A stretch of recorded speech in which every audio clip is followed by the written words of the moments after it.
Pollution of hexaploid wheat.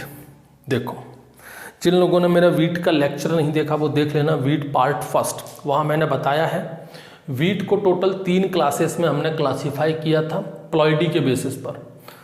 कौन कौन से? पहला था डिप्लॉइड, दूसरा था आपका टेट्राप्लॉइड और तीसरा है आपका हेक्साप्लॉइड।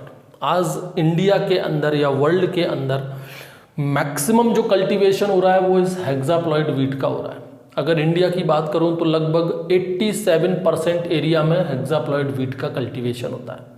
यही तो है सर्वती गेहूँ, ब्रेड वीट, ट्राइटिकम एस्टिवम, जिसकी हम रोटियां खाते हैं, इस हेक्साप्लॉइड वीट की। और लगभग 12% एरिया में आपका ट्राइटिकम ड्यूरम कल्टीवेट किया जाता है, ठीक है। और थोड़ी बहुत जगह पर आपका ट्राइटिकम मोनोकोकम कल्टीवेट होता है। तो ये जो हेक्साप्लॉइड वीट है, क्या ये शुरू से था? क्या जब एग्रीकल्चर की शुरुआत हुई थी तब से ये हेक्साप्लॉइड वीट था? पहले तो आप ये जान लो कि wheat was the oldest crop in agriculture, और we can say that wheat was the first cultivated crop in agriculture.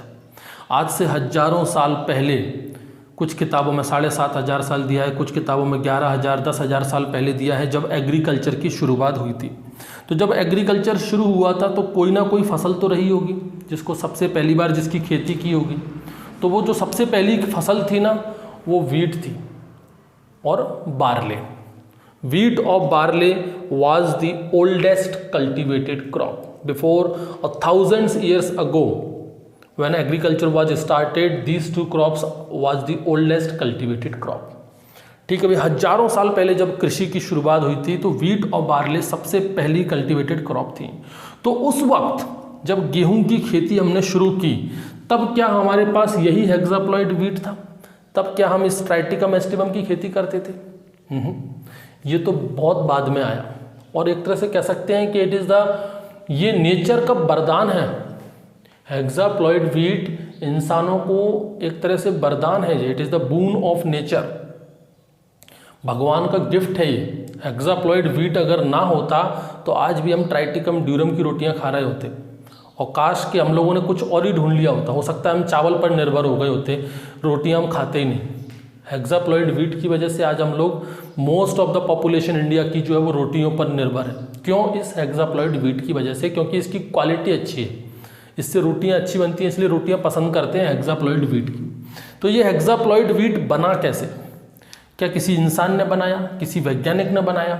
नहीं, हेक्साप्लॉइड वीट का पूरा इवोल्यूशन नेचर ने किया है, कुदरत में बना के दिया है ये हेक्साप्लॉइड वीट। कैसे बना ये हेक्साप्लॉइड वीट? बड़ी इंटरेस्टिंग कहानी है इसकी, सुनो। देखो भाई, हजारों साल पहले जब एग्रीकल्चर की शुरुआत हुई होगी तो किससे हुई होगी? वीट से हुई थी, गेहूँ से हुई थी। और शुरुआत कैसे हुई थी? डोमेस्टिकेशन से। जो आदि मानव थे वो जंगल से किसी वाइल्ड स्पीसीज को लेकर आए, ठीक है भाई। तो रिसर्च जो स्टडी है वो बताती है कि जो सबसे पहली वाइल्ड स्पीसीज थी जिसका कल्टीवेशन शुरू किया गया, वो वाइल्ड स्पीसीज थी ट्राइटिकम बोएटिकम। कौन सी थी? ट्राइटिकम बोएटिकम, ठीक है भाई। इस ट्राइटिकम बोएटिकम को ट्राइटिकम एजिलोपोइड्स भी कहते हैं, ट्राइटिकम एजिलोपोइड्स भी हम कहते हैं, ठीक है। ये वाइल्ड स्पीसीज थी, कहते हैं कि शुरुआत यहीं से हुई थी, ठीक है भाई। ये वाइल्ड स्पीसीज थी, इसको हम वाइल्ड इन कॉर्न भी कहते हैं, क्योंकि इसी से इनकॉर्न वीट बनने वाला है, इसलिए इसको वाइल्ड इनकॉर्न भी कहा जाता है। क्या हुआ? इस ट्राइटिकम बायोटिकम में नेचुरल सिलेक्शन हुआ, नेचुरल म्यूटेशन हुआ। नेचुरल सिलेक्शन भाई पढ़ा है ना आपने, थ्योरी ऑफ नेचुरल सिलेक्शन। जो नेचर के साथ फॉलो करेगा, जो नेचर को फॉलो करेगा, जो नेचर के नियम को मानेगा, वही सर्वाइव कर सकता है। तो इस ट्राइटिकम बायोटिकम ने नेचर के साथ ये चला, कदम से कदम मिलाकर चला, नेचर के सारे रूल्स रेगुलेशन फॉलो किए, नेचर के अकॉर्डिंग खुद में चेंजेस लेकर आया। तो इसके अंदर नेचुरल सिलेक्शन हुआ, इसके अंदर नेचुरल म्यूटेशन हुआ, ठीक है भाई। उसकी वजह से क्या हुआ? ये जो वाइल्ड स्पीसीज थी ये कल्टीवेटेड स्पीसीज में कन्वर्ट हुई, और उस कल्टीवेटेड स्पीसीज को हम मोनोकोकम के नाम से जानते हैं, ट्राइटिकम मोनोकोकम। कोकम, ये तो आप लोगों ने सुना ही होगा। जैसे कि इसको क्या कहा हमने, वाइल्ड इनकॉर्न, इसलिए ट्राइटिकम मोनोकोकम को हम इनकॉर्न वीट भी कहते हैं।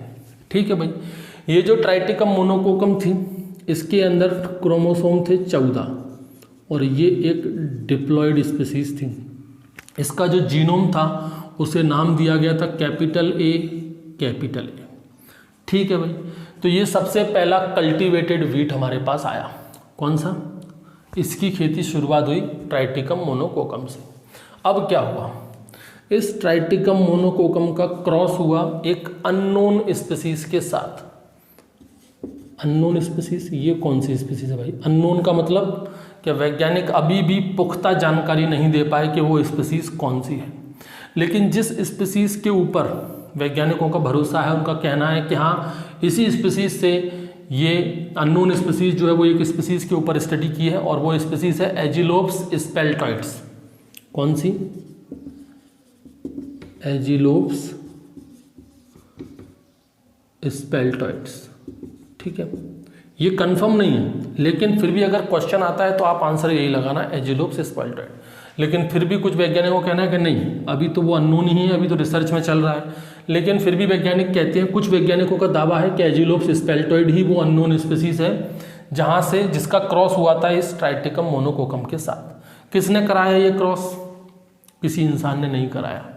ये सब कुछ नेचर में हो रहा है, कुदरत में अपने आप ही। इसके पॉलन ग्रेन वहाँ गए होंगे, इसके पॉलन ग्रेन यहाँ आए होंगे। ठीक है, ये जो अननोन स्पीसीज थी ना, ये भी डिप्लॉयड थी। ठीक है, और इसके अंदर क्रोमोसोम नंबर भी 14 थे, लेकिन इसका जीनोम अलग था। इसका जीनोम था कैपिटल बी कैपिटल बी। उसके जीनोम को हमने अलग नाम दे दिया। इसके क्रोमोसोम अलग थे, उसके स्पीसीज के क्रोमोसोम अलग थे। दोनों का क्रॉस हुआ तो यहाँ पर क्या बना? F1 hybrid. ठीक है भाई, F1 हाइब्रिड मतलब एक कैपिटल ए यहाँ से आया, एक कैपिटल बी वहाँ से आया। ये भी कैसा है आपका? डिप्लॉयड ही है। और यहाँ पर 2n कितने रहेंगे? वही 14 की 14, क्योंकि 7 यहाँ से आए, 7 वहाँ से आए, एक ए यहाँ से आया, एक बी वहाँ से आया। लेकिन ये जो F1 हाइब्रिड था ना, ये था स्टेराइल। मतलब ये F1 हाइब्रिड सीड नहीं बना सकता था। क्यों सीड नहीं बना सकता था? देखो, सीड वही क्रॉप बना सकती है जिसके अंदर गैमीट बनेंगे, और गैमीट कब बनेंगे? जब अच्छे से क्रोमोसोमल पेयरिंग हो। क्रोमोसोमल पेयरिंग कब होती है? क्रोमोसोमल पेयरिंग आप लोगों ने देखा होगा, सेल डिवीजन के टाइम पर मेटाफेज स्टेज में क्रोमोसोमल की पेयरिंग होती है। क्रोमोसोम आपस में पेयर करते हैं, एक दूसरे से मिलते हैं। जो होमोलोगस क्रोमोसोम होते हैं वो एक दूसरे के साथ ज्वाइन करते हैं। ठीक है, और होमोलोगस क्रोमोसोम मतलब जो सेम स्पीसीज के क्रोमोसोम होते हैं वही आपस में आकर ज्वाइन कर पाते हैं। यहाँ पर क्या हो रहा है? एक ए क्रोमोसोम तो आया है इनकॉर्न वीट से, ट्राइटिकम मोनोकोकम से, और बी क्रोमोसोम आया है दूसरी स्पीसीज से।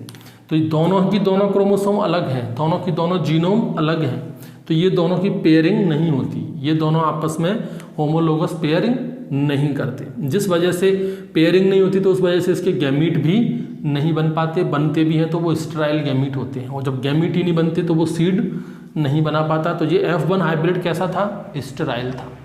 अब क्या हुआ? अब देखो, इस F1 हाइब्रिड में हुई नेचुरल क्रोमोसोमल डबलिंग। क्या हुआ यहाँ पर? Natural chromosomal doubling. देखते जाओ भाई, नेचर ने क्या से क्या किया। जैसे ही देखा कि भाई ये तो स्टेराइल है, इसके सीड नहीं बने, नेचर ने इसकी क्रोमोसोमल डबलिंग करा दी। इसमें भी किसी व्यक्ति का, किसी वैज्ञानिक का, किसी इंसान का कोई लेना देना नहीं है, सब कुछ नेचर में हो रहा है। कुदरत ने इस F1 हाइब्रिड की क्या करा दी? Natural chromosomal doubling. Chromosomal doubling मतलब कैपिटल ए और कैपिटल बी, इसके दो दो सेट बन गए। मतलब ये जो नया प्लांट बना उसमें एक दो कैपिटल ए थे और दो कैपिटल बी थी। जो क्रोमोसोम नंबर थे वो 14 से कितने हो गए? 28 हो गए। जो डिप्लॉयड था वो क्या बदल गया आपका? टेट्राप्लॉयड में बदल गया। ठीक है, और जो स्पीसीज बनी उसका नाम था ट्राइटिकम टर्जिडम। ठीक है भाई, कौन सी स्पीसीज बनी? ट्राइटिकम टर्जिडम। तो ये ट्राइटिकम टर्जिडम कैसी स्पीसीज है? टेट्राप्लॉयड स्पीसीज है। ठीक है भाई, इस तरह की जो टेट्राप्लॉयड स्पीसीज होती हैं जिसके अंदर अलग अलग प्रकार के अलग अलग स्पीसीज के क्रोमोसोम आते हैं, उनको एलोटेट्राप्लॉयड भी कहा जाता है। ठीक है भाई, क्या कहा जाता है इनको, एलो टेट्राप्लॉइड। इनको हम एम्फीडिप्लॉइड भी कहते हैं। ठीक है भाई, टेट्राप्लॉइड तक आ गए। अब बाद में इस ट्राइटिकम टर्जिडम को लोगों ने लॉन्ग ड्यूरेशन तक, लंबे समय तक इसका कंटिन्यूस डोमेस्टिकेशन किया, इसका कंटिन्यूस कल्टीवेशन किया, इसका कंटिन्यूस कल्टीवेशन किया, डोमेस्टिकेशन किया, और ये बाद में कन्वर्ट हो गई थी ट्राइटिकम ड्यूरम के अंदर। है तो ये भी वही, capital A capital B capital B capital B, 2n equals to 28 और टेट्राप्लॉइड ये भी। ठीक है, जिसे आज लगभग 12% एरिया में कल्टीवेट किया जाता है। हमारा टारगेट तो है कि हेक्साप्लॉइड वीट कैसे बनाओ। अब देखो, अब क्या हुआ, नेचर ने यहीं पर हार नहीं मानी है। नेचर ने अब इस ट्राइटिकम टर्जिडम का फिर से क्रॉस कराया, और इस बार क्रॉस कराया एक दूसरी स्पीसीज के साथ, और वो दूसरी स्पीसीज थी ट्राइटिकम टॉस्ची। क्या थी, देखो नाम बड़े अजीब से हैं, ऐसे याद करने पड़ेंगे, ट्राइटिकम टॉस्ची। ठीक है, इस ट्राइटिकम टॉस्ची ये भी थी कैसी आपकी डिप्लॉइड, इसमें भी थे 2n इक्वल्स टू 14, और इसका जीनोम भी अलग ही था। इसका जीनोम था कैपिटल डी कैपिटल डी, मतलब अलग अलग स्पीसीज आती जा रही हैं, अपने क्रोमोसोम को ऐड करती जा रही हैं। पहले ये था, फिर एक नई स्पीसीज आई, फिर अब डी जीनोम वाली एक और नई स्पीसीज आ गई। इनके बीच में क्रॉस हुआ, फिर से बना क्या, F1 हाइब्रिड। देखो भाई, 2 कैपिटल ए यहाँ पर है, 2 कैपिटल बी हैं, तो एक कैपिटल ए एक कैपिटल बी यहाँ से आएगा, और यहाँ पर 2 कैपिटल डी हैं, तो एक कैपिटल डी यहाँ से आ जाएगा। ठीक है भाई, 28 हैं तो 14 यहाँ से आएंगे, 7 वहाँ से आएंगे, तो कितना हो जाएगा 21, 2n इक्वल्स टू 21। ये क्या है आपका ट्रिप्लॉइड। और ट्रिप्लॉइड तो वैसे भी क्या होते हैं आपके, हमेशा स्ट्राइली होती है, ये आप हमेशा याद रखना, कोई भी ट्रिप्लॉइड हो वो हमेशा स्ट्राइली होता है। ऊपर से तीनों के अंदर अलग अलग स्पीसीज के क्रोमोसोम हैं, तो पेयरिंग नहीं होगी, गैमीट नहीं बनेगा, तो सीधी सी बात है स्टाइल तो होना ही है। ऊपर से ट्रिप्लॉइड है तो वैसे ही स्टाइल होना है। कुदरत ने फिर से इनकी नेचुरल क्रोमोसोमल डबलिंग कराई, फिर से नेचुरल क्रोमोसोमल डबलिंग फिर से हुई। सब नेचर में हुआ, इंसान का कोई लेना देना नहीं।